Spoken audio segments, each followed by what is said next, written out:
Baik, Assalam, Assalamualaikum warahmatullahi wabarakatuh. Tolong layarnya dibuka, kameranya dibuka untuk memastikan kehadiran. Di sini agak suaranya kurang keras disebabkan hujannya sangat deras. Ya, baik. Assalamualaikum warahmatullahi wabarakatuh. Waalaikumsalam warahmatullahi wabarakatuh. Alhamdulillahirabbil alamin wassalatu wassalamu ala asrofil anbiya'i wal mursalin sayyidina wa maulana Muhammadin wa ala alihi wa sahbihi ajmain amma ba'du.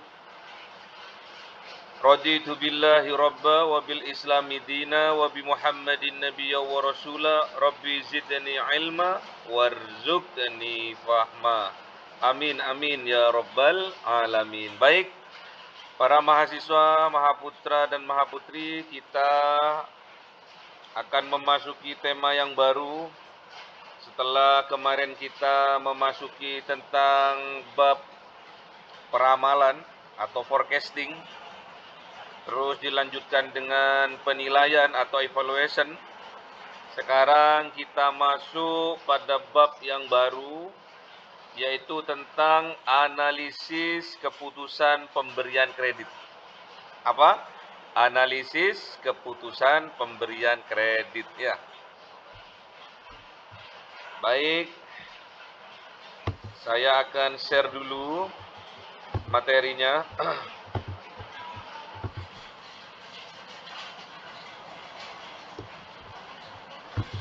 Sudah tampak jelas nggih di monitor? Analisis keputusan pemberian kredit, ya.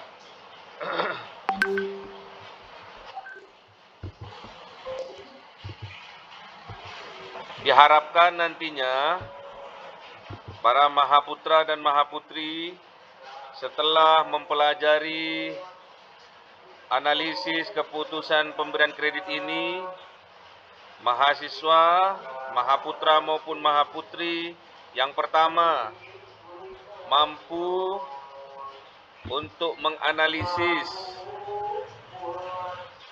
mampu melakukan analisis likuiditas, itu yang pertama, ya. Yang kedua, mahasiswa mampu melakukan analisis solvabilitas, yang kedua. Dan yang ketiga, mahasiswa mampu melakukan analisis informasi kesehatan perusahaan dalam rangka investasi dan dalam rangka pemberian kredit.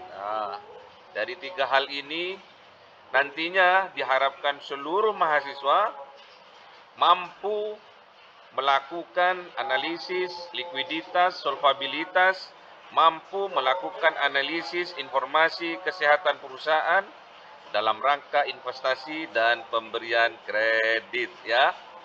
Baik.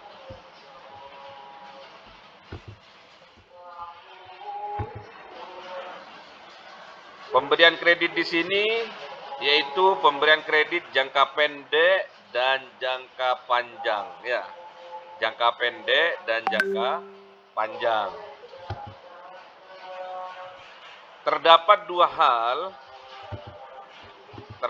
dua hal yang penting dalam pemberian kredit. Yang pertama yaitu analisis likuiditas. Analisis likuiditas ini yaitu mengevaluasi atas kemampuan konsumen atau debitur untuk bisa melunasi utangnya dalam jangka pendek, ya. Kalau analisis likuiditas ini fokusnya ini adalah evaluasi atas kemampuan konsumen atau debitur untuk bisa melunasi utang jangka pendek, ya. Analisis likuiditas yaitu fokusnya adalah kemampuan konsumen atau debitur dalam melunasi utang jangka pendek. Ini ya. Yang kedua, yaitu analisis solvabilitas. Analisis solvabilitas ini adalah evaluasi atas kemampuan konsumen atau debitur untuk bisa melunasi utang jangka panjangnya. Ini perbedaannya, ya. Kalau analisis likuiditas adalah kemampuan untuk melunasi utang jangka pendek, kalau analisis solvabilitas adalah kemampuan melunasi utang jangka panjang. Oke, paham ya? Kita lanjut.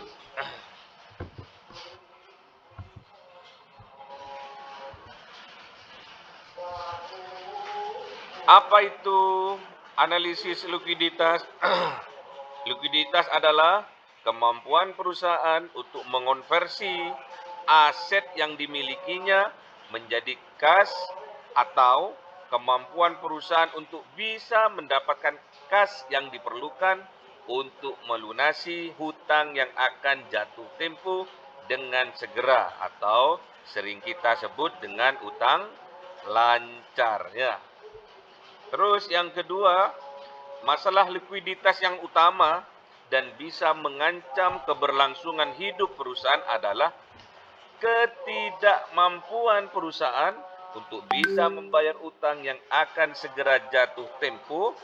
Jika hal itu sampai terjadi, perusahaan bisa jadi akan harus menjual investasinya, bahkan aset lainnya yang dimiliki, yang akhirnya bisa berujung kepada kebangkrutan. Nah, inilah likuiditas ini adalah kemampuan perusahaan. Hal yang sangat urgent, yang utama, yang bisa mengancam tatkala perusahaan tidak mampu membayar utangnya segera yang sudah jatuh tempo ya. Terus sudut pandang penurunan tingkat likuiditas. Nah, kita ini belajar sudut-sudutan, belajar pandang-pandangan dari sudut mana kita memandangnya tentang penurunan likuiditas. Yang pertama, dari sudut pandang dari kacamata pemilik perusahaan. Penurunan tingkat likuiditas perusahaan menunjukkan penurunan nilai investasi yang dimiliki. Jadi investasinya yang dimiliki, nilai perusahaannya yang dimiliki akan menurun. Kemudian sudut pandang dari kacamata kreditor, pemberi kredit ya. Penurunan tingkat likuiditas perusahaan berarti akan menimbulkan terjadinya penundaan penerimaan pembayaran bunga ya, dan pelunasan pinjaman yang jatuh tempo. Jadi kalau dari sudut pandang kredit ini, wah ini gimana ini? Ini akan terhambat ini dalam pembayaran bunganya ini, dalam pembayaran cicilannya ini, dalam pembayaran atau pelunasan pinjaman hutangnya yang jatuh tempo ini. Nah, ini dari dua sudut aja ya.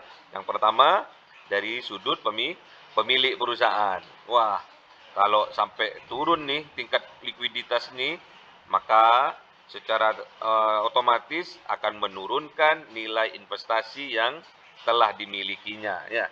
Kalau dari sudut kreditor nih, wah ini ancaman nih. Ini bunga ini nggak akan terbayar ini. Pinjaman ini juga nggak akan lunas pada waktunya ini. Nah, itu ya. Dari sudut pandang masing-masing antara pemilik dan pemberi kredit ya.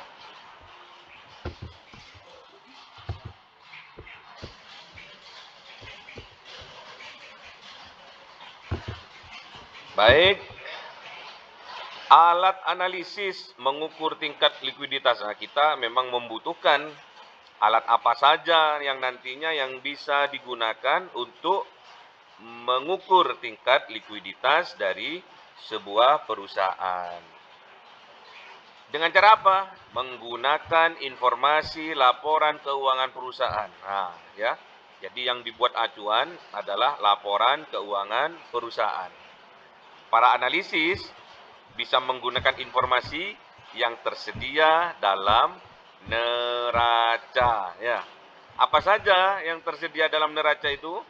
Yang pertama adalah aset lancar. Yang kedua ada utang lancar ya.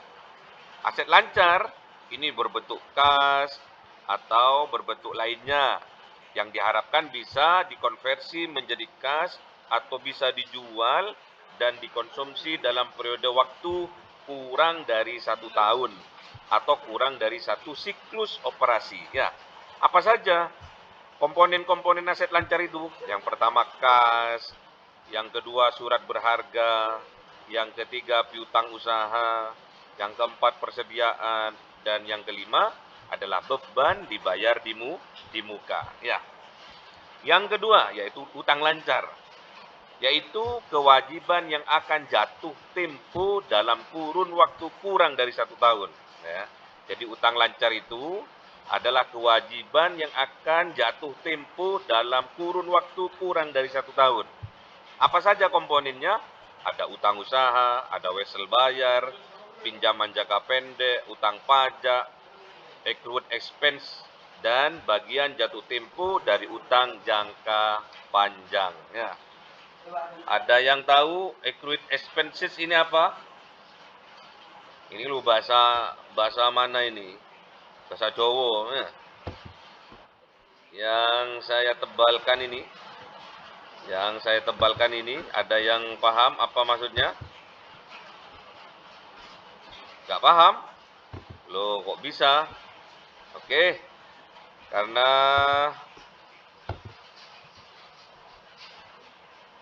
agak terganggu dari cuaca yang kurang bersahabat, di sini sedang hujan deras. Jadi Ustadz membuat tugas dulu. Kita lanjutkan Sabtu depan, ya. Tugasnya apa? Buatlah rangkuman dari alat ukur likuiditas berikut ini. Nah, itu bahasa mana itu? Bahasa Inggris semua, ya. Jadi kalian ada 9 sub bab di sini. Ada working capital, ada current ratio, sampai additional measure, ya. Ada 9. Ini kalian cari di buku boleh, di internet boleh, ya. Pakai alat AI boleh, ya. AI, ya, untuk mempermudah. Jadi tidak ada alasan untuk Sabtu depan tidak membuat rangkuman dari tugas ini. Jadi untuk mempermudah proses belajar mengajar Sabtu depan, kalian harus membuat rangkuman dari 9 subbab ini. Jadi working capital, current ratio, operating activity, liquidity, sampai additional measure, ya. Ada 9 subbab, kalian rangkum, kalian unggah pada GCR. Jadi tugasnya sudah Ustadz upload di GCR. Ada pertanyaan dari Mbak Laila Rahma, dari Mas Fatur, dari Muhammad Akmal Farid? Ada pertanyaan? Kalau tidak ada pertanyaan, ketimbang daripada saya teriak-teriak di sini, karena di sini hujan deras. Ada, Pak. Ya, ada pertanyaan, Mas? Tidak ada? Tidak ada, Pak. Oke, baik, sudah jelas ya.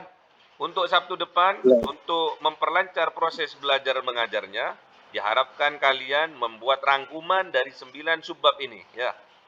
Kita akan kebut, tapi jangan ngebut-ngebut, harus berhati-hati, harus pakai rem, ya. Kalau nggak ada yang dimengerti, ada yang kurang paham, nanti boleh ditanyakan, ya.